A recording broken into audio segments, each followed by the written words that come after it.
vamos falar com a advogada, integrante da Coalizão Direitos na Rede, Flávia Lefevre. Bom dia, Flávia. Bom dia, Glauco. Bom dia a todas e todos. Flávia, ontem nós tivemos a posse de André Mendonça como ministro do STF, cargo que vai ser ocupado por ele, se tivermos um andamento normal, por 26 anos. Ele vai ser ministro até 2047 e foi um processo conturbado. Ficou ali parado durante algum tempo, 4 meses para ser mais preciso, na Comissão de Constituição e Justiça do Senado. A sabatina dele foi feita, depois veio a aprovação rápida também no plenário da Casa. Como é que você viu todo esse processo de escolha, primeiro do nome de André Mendonça até a posse ontem como ministro do STF? Flávia. Olha, Glauco, primeiro a gente tem que prestar atenção para que a Constituição coloca requisitos específicos para a escolha de um ministro do STF. Uma delas é saber jurídico, ter uma conduta ilibada, uma pessoa que não responda, por crimes, por ilícitos. E, nesse sentido, essas deveriam ter sido as orientações seguidas pelo presidente da República para escolher o ministro, o próximo ministro do Supremo Tribunal Federal. Mas parece que o que motivou o presidente Bolsonaro a essa escolha foi o fato anunciado já antes até, de ele ser uma pessoa evangélica, ou seja, uma característica ligada à religiosidade num Estado que se pretende laico. Então, é questionável esse aspecto. Agora, a gente não pode esquecer que é uma prerrogativa do presidente da República indicar o ministro e ele, infelizmente, a eleição do presidente Bolsonaro, assim como muitos dos representantes do Senado e da Câmara hoje, foram eleitos com base num processo bastante questionado, infelizmente, o resultado de ações questionando esse processo eleitoral tiveram um desfecho que eu considero lamentável, porque quando a justiça reconhece a existência de ilícitos e não aplica as penas devidas e diz que, olha, dessa vez, ok, a gente vai desculpar, com as consequências gravíssimas que nós temos assistido, aí o desmonte das instituições brasileiras em diversos segmentos, meio ambiente, direitos humanos, enfim, um retrocesso enorme nas relações de trabalho, a questão do papel do Estado, como está previsto na Constituição Federal, enfim, a gente tem tido aí consequências terríveis por conta disso. Agora, essas pessoas estão eleitas, assim como o presidente da República, e têm o direito de exercer as suas prerrogativas. Infelizmente, a consequência é essa: a gente vai ter um ministro terrivelmente evangélico durante tantos anos, como você colocou. Mas, pelo aspecto legal, o processo todo transcorreu, ainda que de uma forma tumultuada, por causa da resistência do senador Alcolumbre para marcar a sabatina do hoje ministro, e da votação apertada, da sua aprovação para esse cargo, mas as fases processuais foram cumpridas e nós teremos de engolir essa situação.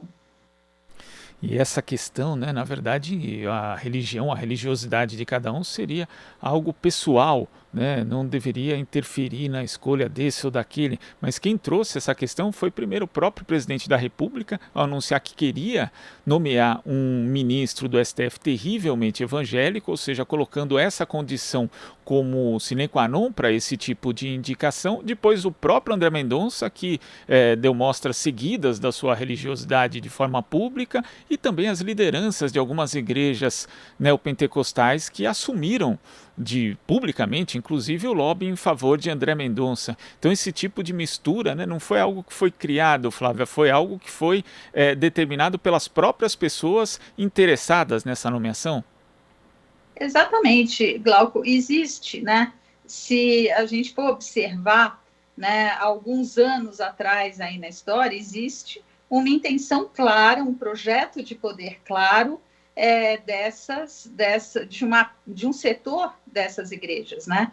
E durante a sabatina, a gente viu que o ministro André Mendonça afirmou que ele seguiria, né, na sua atuação no tribunal, a Constituição Federal, estava muito bem treinado, né, para as respostas todas que deu ali, mas assim que foi aprovado e saiu, ele se manifestou, falou, deu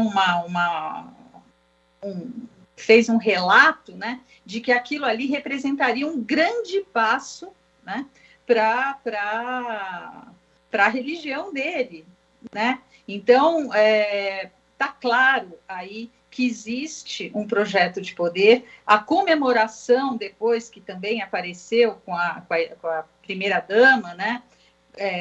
Abraçando o ministro e todo o esforço e todo o lobby que foi feito para que isso acontecesse, mostra isso, né? A gente tem, e isto, né? E esse fato todo, esse lobby, né? Ele mostra que todo o processo ele se deu de uma forma distante do que está previsto na Constituição, porque o que se busca é alguém com capacidade jurídica, né, e compromisso com a justiça, porque vai ocupar a mais alta corte, um compromisso com a Constituição Federal de resguardar as instituições brasileiras. E o que a gente está percebendo é que existe, antes de tudo, um projeto de poder de um segmento das igrejas evangélicas. Um projeto de poder de um segmento e também do próprio Jair Bolsonaro, Flávia, porque ontem, inclusive, a gente teve o ministro Cássio Nunes Marques interrompendo o julgamento no plenário virtual do STF na discussão a respeito do comprovante de vacinação dos viajantes estrangeiros. 8 ministros já tinham votado para manter a decisão do relator no caso, o ministro Luiz Roberto Barroso, e ele pediu vista, né, desse processo, interrompendo aí qualquer tipo de consequência advinda dessa decisão que já estava na cara que ia ser confirmada. Então esse tipo de manobra, né, ainda mostra uma afinidade completa de um ministro do Supremo Tribunal Federal com os interesses do governo de plantão. O quão ruim isso é para a democracia, para as instituições brasileiras, Flávia? É definitivo, né, determinante, né, Glauco, porque na medida em que alguém indicado pelo presidente da República se sente comprometido em devolver, entre aspas, o favor da nomeação, né? A gente está tendo uma distorção do que está previsto na Constituição Federal. O compromisso não é com o presidente da República que indica o ministro. O compromisso deveria ser, né, com a Constituição Federal. E, nesse caso, considerando que tantas vezes vários ministros, né, do STF falam em respeitar a colegialidade, né, neste caso específico, quando 8 ministros já tinham votado, o ministro Nunes Marques suspender o julgamento, interromper o julgamento do processo, manifesta o que a gente deve esperar, né, desses 2 ministros indicados pelo presidente da República.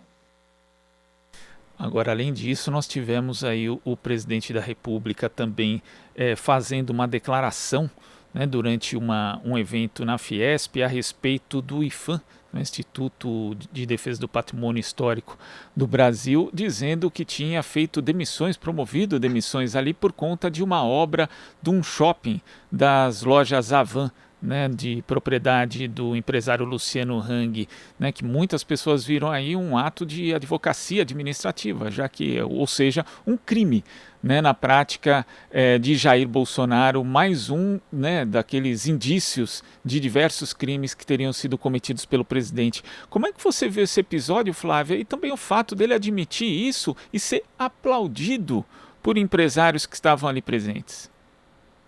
Olha, Glauco, a Constituição Federal ela estabelece alguns princípios, né, para a administração pública e para os agentes públicos. E ainda que o presidente Bolsonaro resista a ser visto como um funcionário público, né, ele se vê mais como um messias, como está no nome dele, né, ocupando esse cargo e podendo distribuir benesses para seus filhos, para seus colegas, seus amigos, seus correligionários. O fato é que ele é um funcionário público e ele deve observar esses princípios. Entre esses princípios, nós temos o princípio da impessoalidade e o princípio da moralidade, né? Então, nesse sentido, quando o presidente da República se sobrepõe a uma avaliação de um órgão técnico, porque o IPHAN, o Instituto de Patrimônio Histórico Artístico Nacional, faz suas decisões com base em aspectos técnicos, né?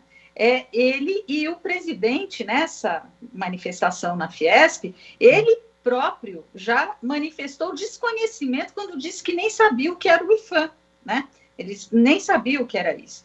Então, ele desrespeitou esse princípio, né, esses dois princípios da moralidade e da impessoalidade, porque ele mandou demitir pessoas, né, porque contrariaram o interesse de um correligionário, um apoiador seu, e eu acho que está claríssimo que se configurou o crime de advocacia administrativa, conforme está previsto no artigo 321 do Código Penal, que fala que é patrocinar, direto ou indiretamente, interesse privado perante a administração pública, valendo-se da qualidade de funcionário.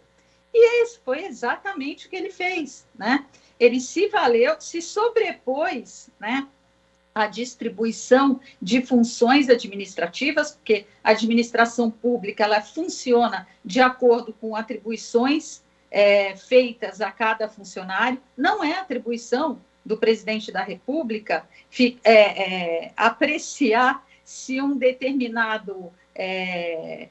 determinada obra está inviabilizando ou atacando ou não o patrimônio histórico brasileiro, né? E especialmente no caso do presidente Bolsonaro, esse desconhecimento foi confessado ali naquela hora.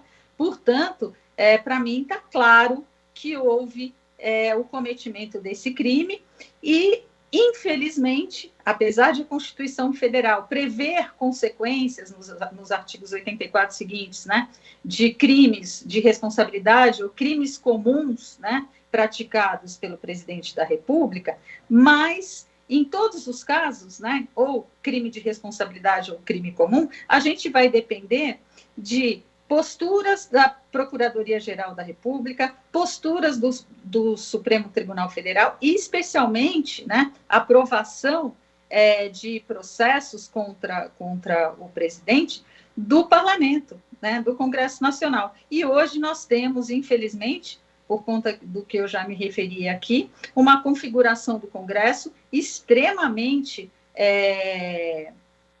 atrasada e comprometida com os interesses do presidente Bolsonaro.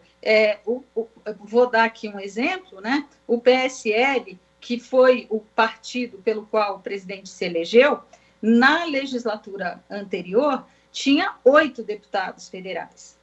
E com o processo de fake news, o uso de WhatsApp para fazer comunicação em massa, ilegal, contrariando a lei eleitoral, como inclusive reconheceu o Supremo Tribunal, o TSE, o Tribunal Superior Eleitoral, elegeu mais 54 deputados. Nós temos do PSL hoje, além de outros partidos que apoiaram o Bolsonaro e que têm uma visão, né, do que seja administração pública, né, do que sejam direitos e instituições democráticas muito diferentes do que, no meu modo de ver, a gente encontra garantido na Constituição e em outras leis brasileiras. Então, portanto, a gente tem uma extrema dificuldade de ver os atos ilícitos praticados pelo presidente da República, que não são poucos. A prova disso é que a gente tem mais de 100 pedidos de impeachment parados, né, no Congresso Nacional e nada acontece, né? É lamentável, né? E vamos ver se nós conseguimos corrigir isso nas próximas eleições. Diante de tantos indícios de crimes de responsabilidade que teriam sido praticados pelo presidente da República, parece que o impeachment virou letra morta na Constituição. Flávia, eu queria agradecer a sua participação aqui no Jornal Brasil Atual e até a próxima. Até, Glauco, muito obrigada e bom fim de semana a todos e todas. Nós que agradecemos, bom fim de semana. Conversamos aqui com a advogada, integrante da Coalizão Direitos na Rede, Flávia Lefebvre. Você está ouvindo Jornal Brasil Atual. As notícias que os outros não dão.